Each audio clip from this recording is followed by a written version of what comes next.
Okay, let's go ahead and call this meeting to order. This is the October 14th of the St. Charles County Council regular meeting. Our minister that was going to join us tonight unfortunately had to cancel, so we'll start the meeting with a moment of silence, and then Mr. Cronin will lead us in the Pledge of Allegiance. So all rise, please.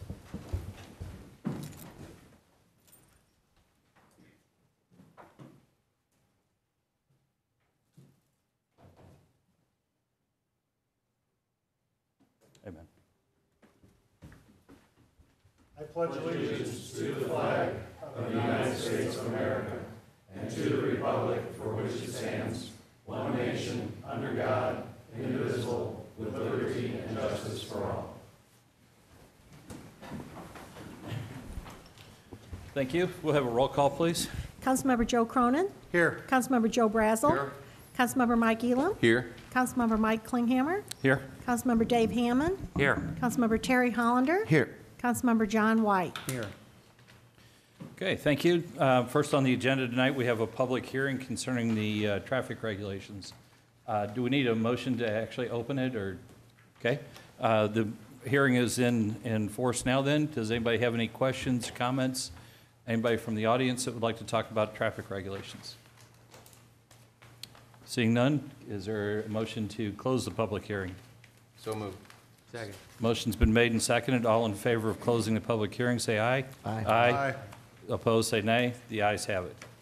Next, we have public comments. This is the section of our agenda where we allow residents to come forward and talk to the council about issues of countywide importance. Is there anybody that would like to address the county? Yes. Mr. Dienoff?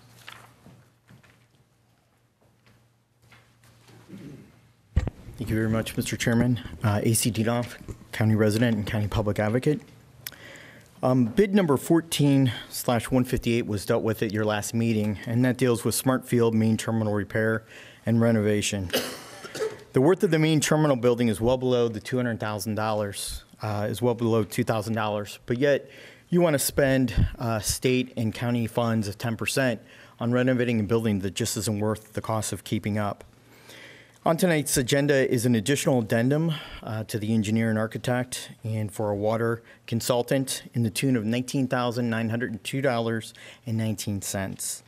This is a very simple project. It's dealing with an awning installation, a well where $6,000, that $18,000 goes to a consultant, flooring replacement, carpet replacement, office renovations, and a metal railing. I feel that current staff, the airport director, our esteemed county engineer, the director of facilities management, who's very skilled, and our community development water quality expert and well expert, in addition to the health department has a water quality staff member, can handle this construction project and the administrative duties overseeing to make sure that we get a good quality project for the taxpayer dollars being spent. It'd be more productive to demolish and raise the current building than to put the $400,000, as I said. On Thursday, so that's on the airport building. On Thursday, I had gone to the fifth floor of the administration building, the Office of Director of Finance, and the county registrar, and I put in a public information request for the schematics and the instruction manual for bid number 14/170, 130 ADA accessible voting tables. Unfortunately, the county staff has not divulged that information. I understand that those tables were set up on the fifth floor. I asked to see a demonstration or to see them and to see them with my own eyes.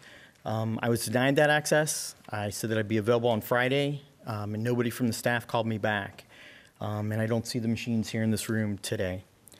I believe Henry Atkins & Sons is not the lowest and the best bidder. Why the recommendation from the election authority director, I feel, is for selfish and political reasons only. And I feel that I'm asking you as county council members to do the right and correct action and save taxpayer dollars in the amount of over $4,000. These are apples to apples, is my understanding. It's all one piece. There's no screws, there's no type of thing to put it together. It's very simple and forthcoming. I recommend that the bid be fully awarded to Election Source in the amount of $21,750.56. Thank you very much. Appreciate the comments Thank tonight. you. Is there anybody else that would like to address the council on any related issues? Seeing none, we'll close that section of the meeting, and we'll go on to the oral report from the county executive. Mr. Ellman. Mr. Chairman, I must report there's no joy in Mudville. But other than that, I have nothing else. I believe Jennifer George wants to update you on some of the stuff that's going on with 911. Okay. Thank you, Steve. Thank I spoke with a couple of members today, but just give everyone a bit of an update. Over the last several months, we had gone out to bid for a new 911 system. Provided a bit of an update over the last couple of years that this system that we have in place today was no longer under support and that we would need a new system. You might recall that currently today we actually have two sort of separate 911 systems in the county, one operated by the city of St. Charles and another operated by the county that serves Sheriff's Department, Dispatch and Alarm, St. Peters, Lake St. Louis, O'Fallon, and Wentzville. We have collectively now gone to bid along with the city of St. Charles to purchase one new system to provide service for all of the PSAPs in the county. And over the last couple of months, we had responses from 3 vendors. You'll see tonight before you on a county ordinance, not on the consent agenda, is approval of a contract with Emergency Call Works. That contract is not yet attached to the ordinance before you tonight. We're working still to tie up some loose ends in the contract. The county counselor's office hopes to have that completed this week so that we'll send that to you as early as we can, hopefully early next week. So you'll have that in advance of your usual time frame if it had been on the consent agenda. Also tonight on the consent agenda, though, you'll see an extension of our current services agreement with AT&T. The timeline that we're potentially looking at with Emergency Call Works would take us into a couple of months of next year. Given that timeline and our existing service with AT&T support agreement ends in December of this year, we need to make sure that we have continued support until that moment the new system is ready and we can turn the existing AT&T system off. So we're looking for an extension of the support agreement with AT&T for 8 months in 2015. So if you have any questions on either of those 2 items when we get to it, feel free to ask, but we're processing that Emergency Call Works contract this evening as an ordinance and not on the consent agenda, since we're also asking for authorization to go enter into new intergovernmental agreements with all of the jurisdictions that serve as PSAPs for the purposes of deploying the 911 system. Similar approach you did for us on the radio project. We largely have the terms of the agreement worked out in terms of how the jurisdictions are going to help pay for the new 911 system. They've never had to pay for the 911 system in the past. The 911 fund and through loans from the capital improvement tax have always bought that system. The 911 fund can't support those new systems, both outright purchases and ongoing operations. So all of the jurisdictions last year went to their separate boards to see, do you want to continue to take 911 calls ourselves, or do we want to stop taking the 911 calls directly and just have those transferred to us by an administrative line? They all have said that yes, we want to continue to handle that service directly ourselves, and yes, we're willing to pay for it. So we've largely got that structure set out, and as soon as we've got the finalized numbers in terms of a contract price from Emergency Call Works, we can largely share how those prices are going to be divvied up, and all of the jurisdictions are pretty well aware right now of what their share is going to be. So any other questions, let me know when we get to those items, but thank you. Thank you. Appreciate it, Jennifer. Next on the agenda, we have the consent agenda. Is there any items that council members would like to pull off and discuss separately? Seeing none, is there a motion to go ahead? I'm sorry. I would like to pull off the supplemental agreement, the airport smart field. I'll second that. Okay. Let's go ahead and we'll discuss that at this point. But I'm just curious, why are we paying this additional amount for this? Was this something that was part of the original bid, or? No, The scope of services for the construction management portion of the contract was not included in the original contract. I suspect it's because the scope was not known at that time. They were analyzing the well situation. But I suspect that's the answer to the question, but I don't know that for sure.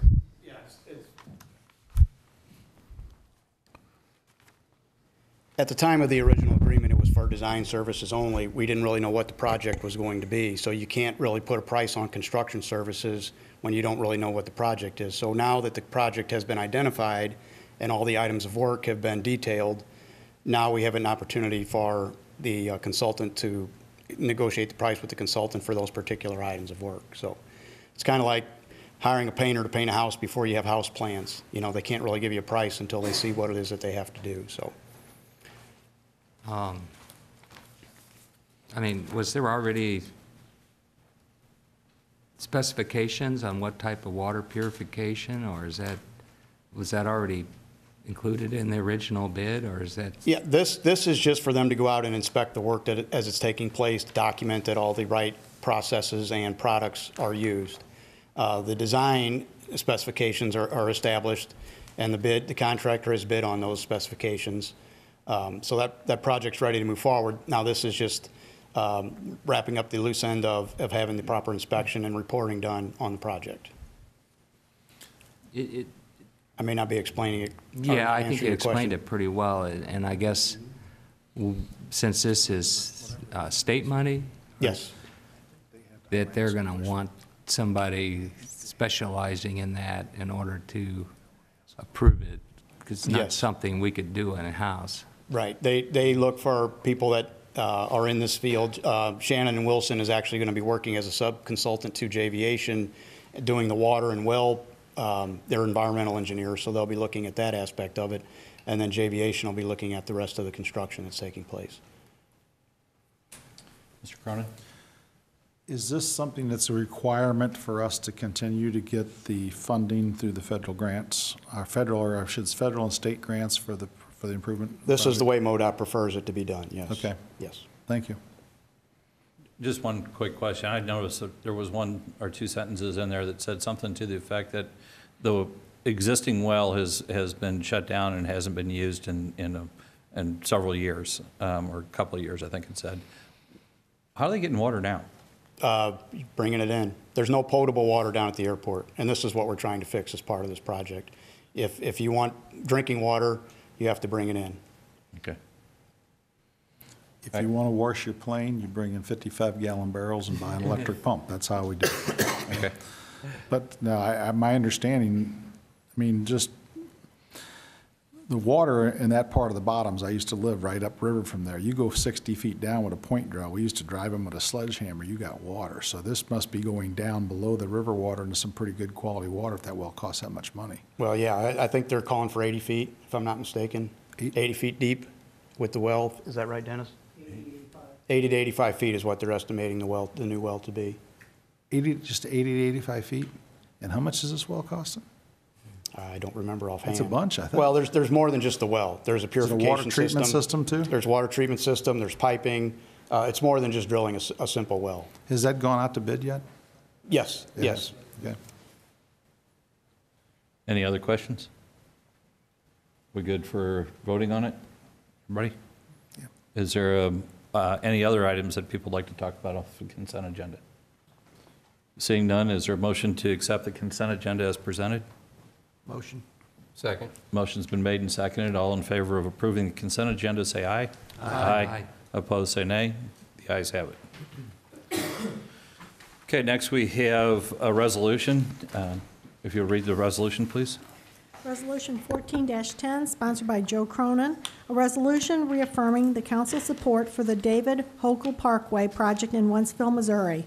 Whereas in 2001, the city of Wentzville conducted a corridor preservation study to evaluate various alignment options for a new roadway in western St. Charles County between I-70 and US 61 west of Wentzville Parkway, now known as David Hochul Parkway. And whereas in 2007, the city of Wentzville began work on an environmental assessment of the corridor in accordance with the National Environmental Policy Act, NEPA, of 1969, whereas in 2008, the County of St. Charles incorporated this new roadway as part of its thoroughfare plan adopted by the council on July 2nd as part of the county's master plan and Vision 2020. And whereas in 2013, the county council adopted the county's master plan and Vision 2025, and David Hochul Parkway was shown on the thoroughfare plan map T2 as a priority project. And whereas in 2014, the City of Wentzville completed the environmental assessment and is awaiting its approval by the Federal Highway Administration. And whereas East West Gateway Council of Government is the region's metropolitan planning organization responsible for the preparation and adoption of the region's long-range transportation plan, the Regional Transportation Plan 2040. And whereas approval of the environmental assessment by the Federal Highway Administration is subject to inclusion of the David Hochul Parkway on the fiscally constrained section of the region's long-range plan. And whereas the county, in collaboration with the City of Wentzville, has the financial wherewithal to fund and deliver all phases of the project between 2017 and 2037, and has, in partnership and cooperation with the City of Wentzville and the Missouri Department of Transportation, MoDOT, successfully funded the first phase of this project, which includes construction of a new interchange at U.S. Highway 61. And whereas East West Gateway Council of Governments seeks for the County Council to reaffirm its support for the project and desire for the David Hochul Parkway to be added to the region's long-range transportation plan, the Regional Transportation Plan 2040. Now therefore be it resolved by the St. Charles County Council as follows. 1, the St. Charles County Council supports implementation of all phases of the David Hochul Parkway, and in partnership with the City of Wentzville is committed to fund and has the financial wherewithal to deliver the project in the scope and timeframe described in the environmental assessment pending approval by the Federal Highway Administration, FHWA, should federal, state, or other funding not be secured for the proposed improvements. The St. Charles County Council seeks for East West Gateway to amend the region's long-range plan, the Regional Transportation Plan 2040, to include David Hochul Parkway with the fiscally constrained section. Any questions about the resolution? Mr. Cronin? Essentially, from the gist of the conversation with county staff, we're just wanting to confirm to East West Gateway our support of this project. Last week, I met with the City of Wentzville and their Board of Aldermen, and this is their #1 project for their part of the county for the next 20 years.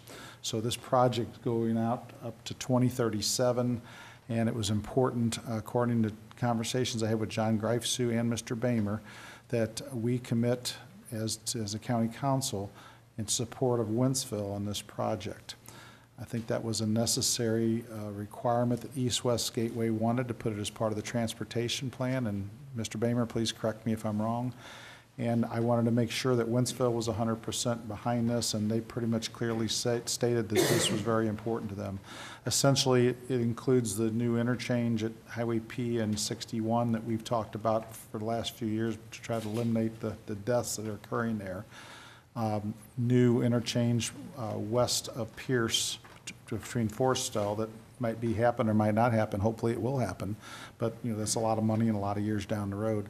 And then a kind of an outer belt almost to the Wentzville Parkway to ease traffic pain out there as the area grows. I mean, Wentzville is growing, I think, faster than any place in the county, and they're going to need additional roads.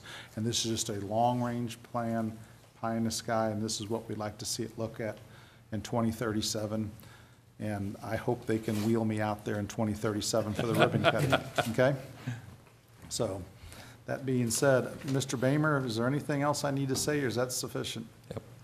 Okay. I'd say Dave? they're going to start the overpass this year or next year on the Highway P. That's 2017, isn't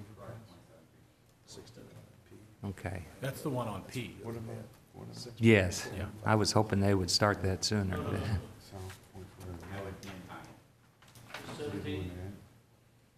17 is the one at the other.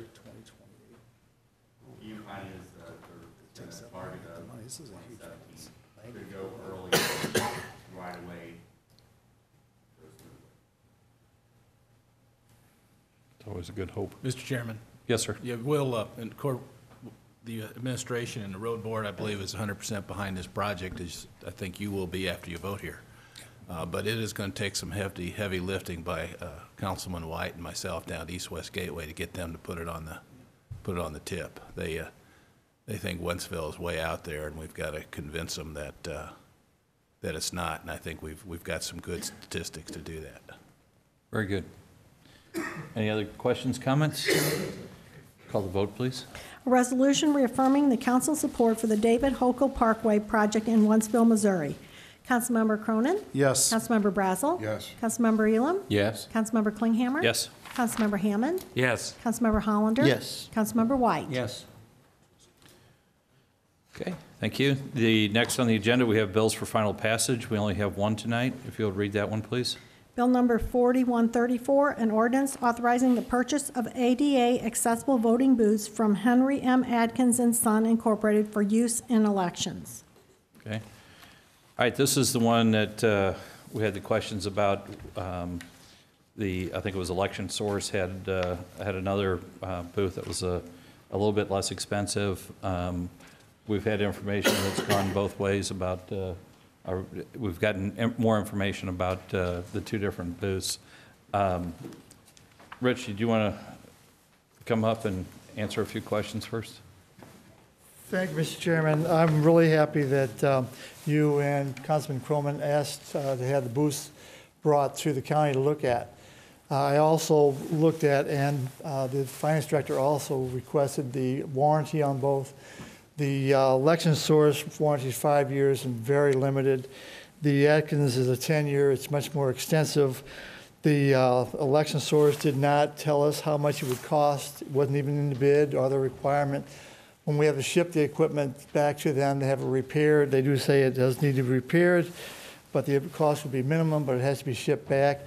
Atkins is our election service company. They come for every election for public tests and so on and so forth. They could always take booths back and forth as they need, so there'd be no cost. The most important part is the Election Source did not qualify in the bid for specifics of the bid, said no loose parts. When I was up in the finance department, when the booths were there, I looked at the two booths. I liked the surface of the Atkins better than the other one, but I looked at the other one, and I lifted it to see what it was made of, and it just came off and almost hit me in the foot. It is loose. It is not connected. Atkins is hinged. The other booth is just loose. It sits on a bar on one side. It sits on two threaded screw pins through holes, which my voters can scratch themselves on, but the booth can come apart, and it specifically says in the specifics of the bid, no loose parts. They said they qualify. They do not. The shelf is loose. It's not attached in any way, shape, or form. I would recommend going with the best, lowest bid of Atkins and Sons. Thank you. Appreciate the comments. Bob, did you look at them? Did you, from a purchasing standpoint, do both of them meet the specs of the bid specifications? Yeah, I did. And today I sent over a copy of the excerpt from the the advertisement for the bid that shows the bid specifications. The first page of the bid specifications that I sent to you are really just the product requirements, basically giving the overall features, dimensions, that kind of thing. Both booths comply in those areas. On the second page of the specifications, they're very brief and very general, that we have a sturdy writing shelf, that we have an X-brace leg assembly with stabilizer bar, which both have a sturdy writing shelf. Easy setup, I'll get into that in a minute, and then compact storage, where once these things are folded down, they can be handled easily. They're very light. The design of both of the booths are essentially the same. That you have two sides and a back. That if you're familiar with how a walker that an old lady or gentleman might utilize for walking assistance, how you can fold them into each other, so they're basically just about this wide and they just fold up. Well, this is the same way, except before you can fold this thing shut on itself, you have to lift the shelf off of its mounting on the right-hand side of the booth and lower it. It's hinged on the left side. lowers down vertically, and then you can fold the sides up, and you have, And both of them are hinged? yes, Or- both of them are hinged. Yeah, they are. Rich. You all have the samples of those booths in your office, and I assume that you had an opportunity to see them as well, play around with them. Both of them are very easy to set up and tear down. Takes 15, 20 seconds to set them up and tear them down.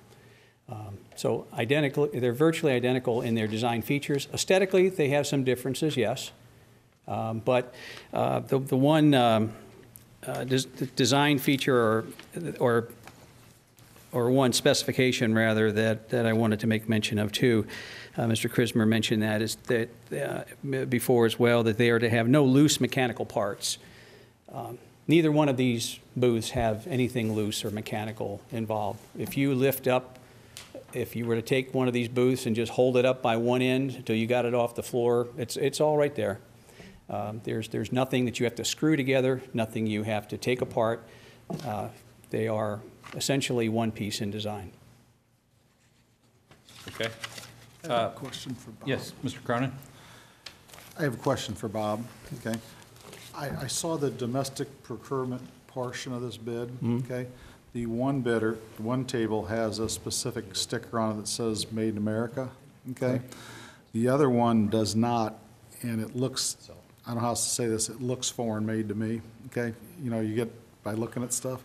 Do we have to include, I know, and Carol, did it say anything in a box where the one table was made? Do you think they're both American? They didn't come in a box. The Henry Atkins booth did not come in a box. It was delivered by Henry Atkins to our office, and it was wrapped in plastic, so it didn't have a box. But the Election Source booth is American-made, yes. Do we know where the other one even comes from? I don't off the top of my head, no.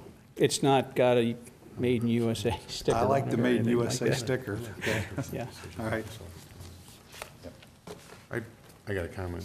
Mr. Breslin? I kind of mentioned this a little bit last time, but I kind of think we spent a lot of time on this issue, and we often let directors of the departments make decisions on these kind of decisions if they prefer a certain item over another, and it costs a little bit more, especially if it's made in Missouri or locally, more local than the other company. And it wasn't the highest bid; it was a middle bid. And it's no different than if the sheriff wanted a particular car or a particular gun, or the highway department wanted a particular truck, and it costs a little bit more, and that's what we go with because of their recommendations. I see this no different. I think that we've spent way too much time on this, and that I think that I'm going to vote in favor of it. I don't think we need to. I think that we're being way too. I don't know. I don't know if I like exactly where this is going, so I'm going to support what Mr. Krismer wants because he runs the department and he was elected to this position. So we'll let him run his department as he chooses if it's something this close. Thank you. Mr. Hammond? Well, I looked at both the booths, and I couldn't tell a whole lot of difference between them. Both of them were hinged. I don't know what happened when Mr. Krismer looked at them, but it was hinged, and actually I prefer the one by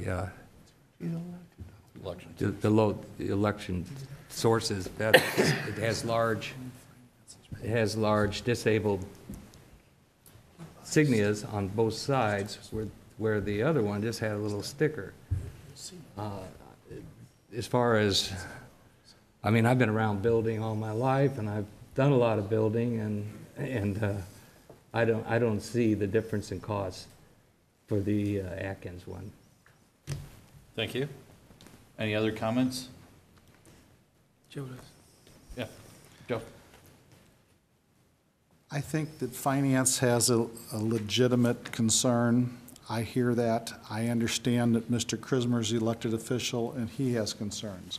But most of the time when we approved purchases, it's because finance has approved them, okay?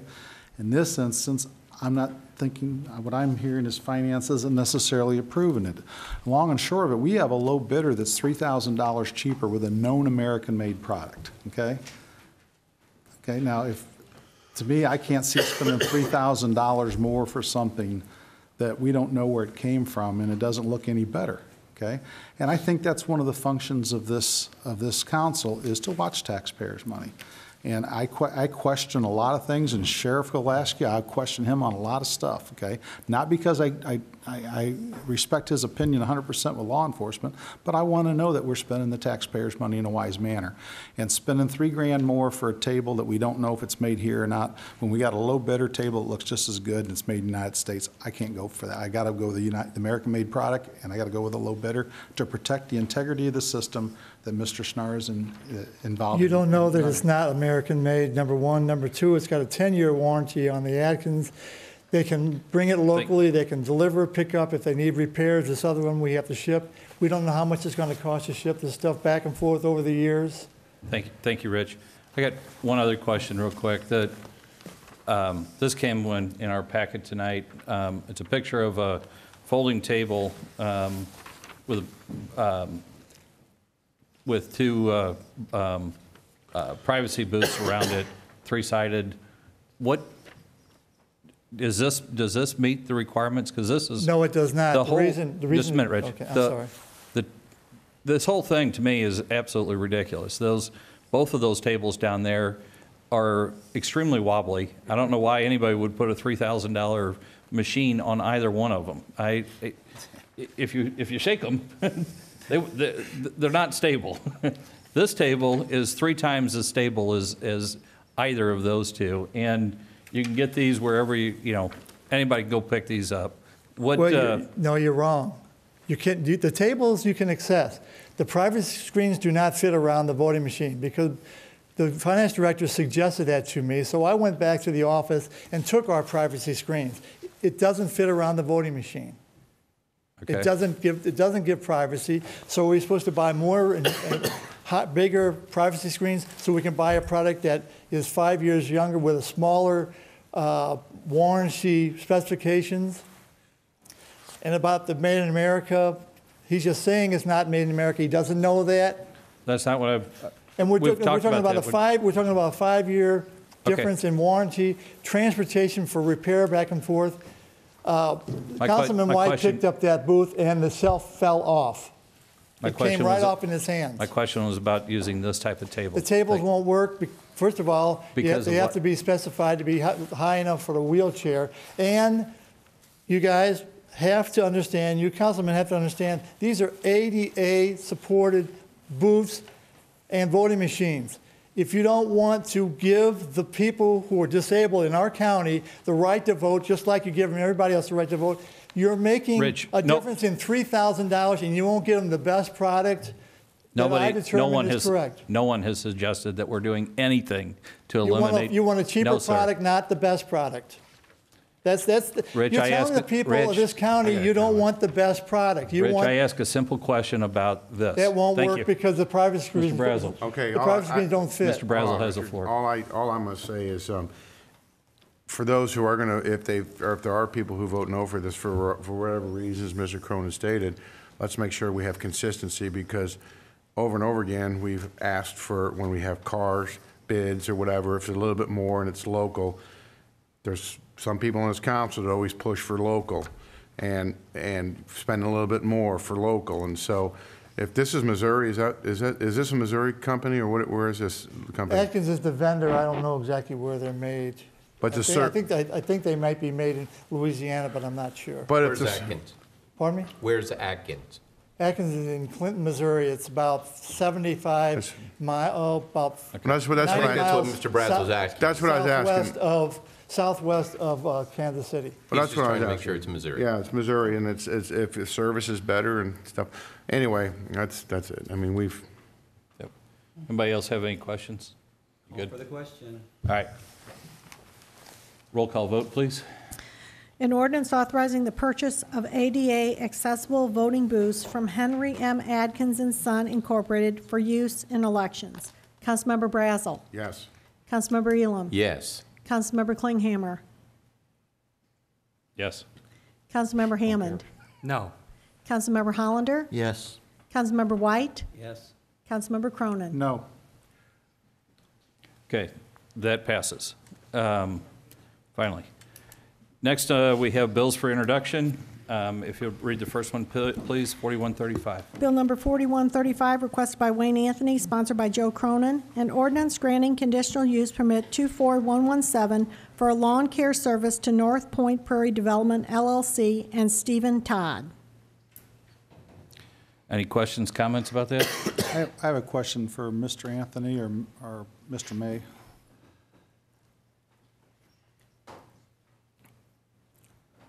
While this passed planning and zoning, 8 to nothing, and I'm Yes. good with that. I did read the 3 letters from the local residents in opposition, and basically the gist of most of them was the fact that they're concerned about the dumping of waste of oils and gasoline, pesticide residue, and odors from composting or burning.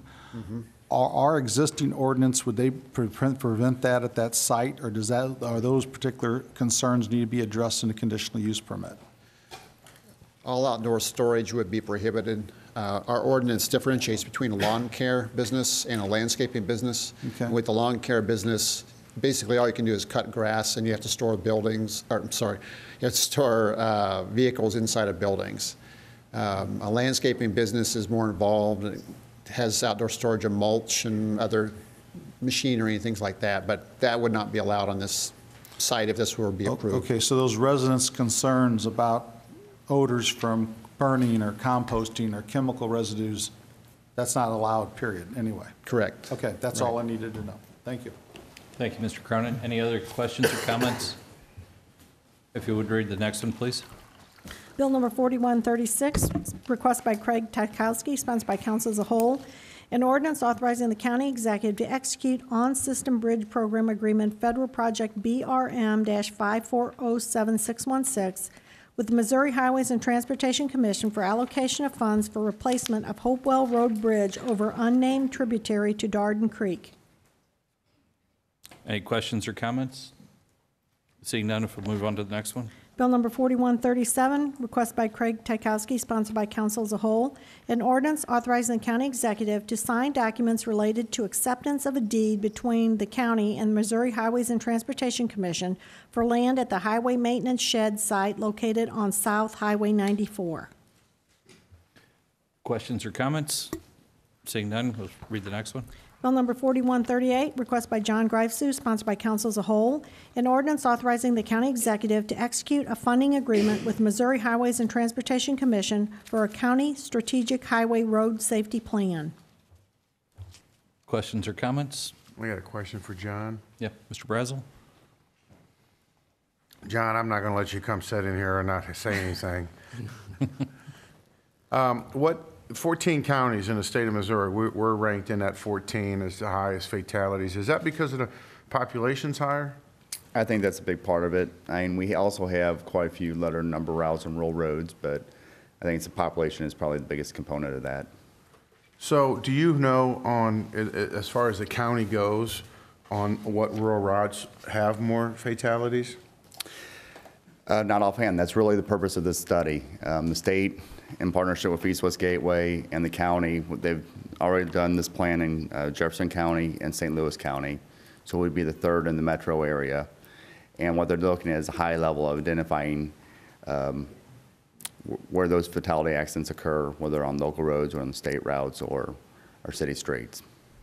Yeah, I'd just like to let everyone know that since those shoulders been put in, I mean, I would think that there's not nearly as many accidents as there used to be, rollovers and stuff out there on the windy roads. And that's, I think, what they're trying to get in there is what are some of those strategies, like they did on the letter routes with adding the rumble stripes, some small shoulder improvements, low-cost improvements that can be done system-wide. And so for a $12,000 investment, we're going to get, what I've seen from the Jefferson County and St. Louis counties, they get a lot of data. And that maps that shows that not only from the state system, but also in the local system and within the municipalities, what can be done, whether it be a dangerous intersection, blind spots, guardrails, and those type of treatments that can be put in place. Thank you, John. Thank you, appreciate that. Any other questions or comments? Seeing none, move on to the next one.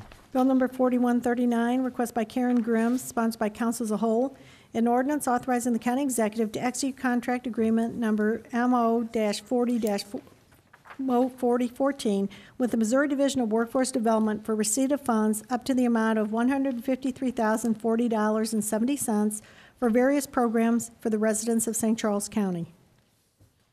Questions or comments? Seeing none, we'll move on to the next one. Bill number 4140, request by Steve Ellman, sponsored by Mike Klinghammer, an ordinance setting the 2015 rates for group medical insurance benefits with Coventry Healthcare Missouri Incorporated, Always Care Benefits Incorporated, and dental insurance benefits with Advanica Dental Benefits Incorporated for county employees, elected officials, and retirees. I'd like to make a motion on that one to strike out completely Section 7, which calls for county retirees to, I'll just read it real quick so everybody knows what we're striking, or what I'm proposing we strike. Right now it reads, county retirees shall be billed for the coverage that they elect and shall be responsible for their entire premium plus an administrative fee of 10%. I need to actually restate what I said. I just want to strike the part that says plus an administrative fee of 10%. Any questions or comments? So, right now, we're charging them a 10% handling charge to take their check and process it. They'll still be, the retirees will still be required to pay for their health care or whatever plans they select. We just won't charge them a 10% handling fee. I checked with Ed before the meeting started. We have about 15 people that this applies to. So it's not a, it won't be a hit to the budget. is that what we have, just curious question, have we always, as our retirees, they've never had health care coverage after retired to begin with? We were charging a fee of 5% to handle collection of the check. And now we don't, okay. Which is, okay. which I think is kind of, Cheesy. yeah. Yeah, okay. I was looking for the right adjective there, but thank you, Mr. Brazel. I agree with you. Yeah. Any other questions or comments?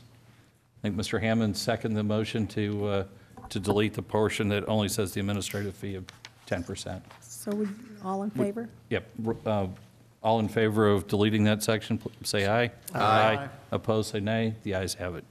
Thank you very much. The next bill, please. Bill number 4141, request by Joe Brazel, sponsored by Joe Brazel, an ordinance authorizing execution of an intergovernmental agreement between St. Charles County and St. Charles City for use of the historic Missouri Wine Country logo and approving the logo for use on directional signs. Questions or comments? This just goes back 10 years. We're trying to get some stuff going with the wine district. Right. And by the way, we are having a wine tour. If you guys want to go on Friday, Steve or anybody, your staff, we just sent an email out today. It's going to go around the whole area, and the Joe Ward and some of his staff members from St. Charles CVB are going to be there. And just kind of Friday afternoon. That's just Friday. Friday morning. Friday 10 to 1 or something, and they're going to end up with lunch at Wine Country Gardens. Okay. All right. Any other questions or comments? Seeing none, if you'll read the next one, please. Bill number 4142, request by Michelle McBride, sponsored by Mike Klinghammer, an ordinance authorizing the county executive to execute a third amendment to the intergovernmental agreement with the City of St. Charles for collection of taxes. Questions or comments? Seeing none, if you'll read the next one. Bill number 4143, request by Jeff Smith, sponsored by Mike Klinghammer, an ordinance approving a contract with Emergency Call Works Incorporated for the purchase of a 911 system and authorizing the associated authority to build, deploy, and operate the system. That's one that we're going to get more information on early part of the week. Okay, thank you. This is sole bidder? Okay, next one, please. Bill number 4144, request by Belinda Little, sponsored by council as a whole, an ordinance amending section 115.220B and 115.705A ordinances of St. Charles County, Missouri, OSCCMO. Questions or comments? Seeing none, we don't have any tabled bills. Under announcements, deal